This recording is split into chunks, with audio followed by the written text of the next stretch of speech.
അപ്പോൾ ഞാൻ ലാസ്റ്റ് ഷോർട്സിൽ പറഞ്ഞു നിർത്തിയത് നമ്മുടെ ഫസ്റ്റ് ഡെസ്റ്റിനേഷനായ കാൽവറി മൗണ്ട് എത്തിയെന്നാലോ. അവിടേക്ക് നമ്മൾ വന്നത് ചെറിയൊരു ജീപ്പ് ട്രക്കിംഗ് വഴിയായിരുന്നു കേട്ടോ.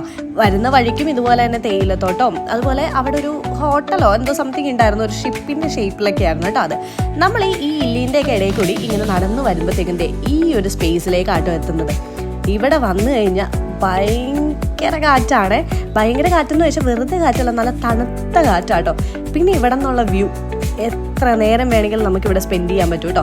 അത്രക്ക് അടിപൊളി വ്യൂ ആണ്. പിന്നെ ഈ റീൽസും ഷോർട്സും അങ്ങനത്തെ കാര്യങ്ങളൊക്കെ എടുക്കുന്നവർക്ക് അടിപൊളിയായിട്ട് വീഡിയോസൊക്കെ ഇവിടെ നിന്ന് എടുക്കാം കേട്ടോ. നല്ല ബാക്ക്ഗ്രൗണ്ടും കാര്യങ്ങളൊക്കെയാണ്.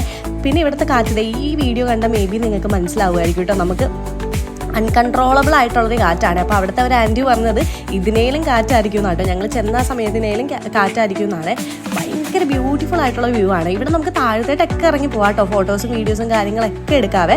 പിന്നെ ഇവിടുത്തെ ടൈമിംഗ് വരുന്നത് രാവിലെ 8 മണി തൊട്ട് വൈകിട്ട് 6:30 വരെയാണ് കേട്ടോ. പിന്നെ ഇവിടുത്തെ പെർ ഹെഡ് ടിക്കറ്റ് റേറ്റ് വരുന്നത് 25 രൂപയാണ് ഒരാൾക്ക്. പിന്നെ വണ്ടി കാര്യങ്ങളൊക്കെ പാർക്ക് ചെയ്യാൻ വേണ്ടി ഇതുപോലെ ചെറിയ എന്തൊരു റേറ്റും കൂടി വരുന്നുണ്ട്. പിന്നെ ഇതിൻ്റെ അടുത്ത് തന്നെ ആയിട്ട് ഒരു കോട്ടേജ് ഉണ്ട് കേട്ടോ. 2500 റുപ്പീസാണ് അവിടെ ഒരു ദിവസം താമസിക്കാനായിട്ട്.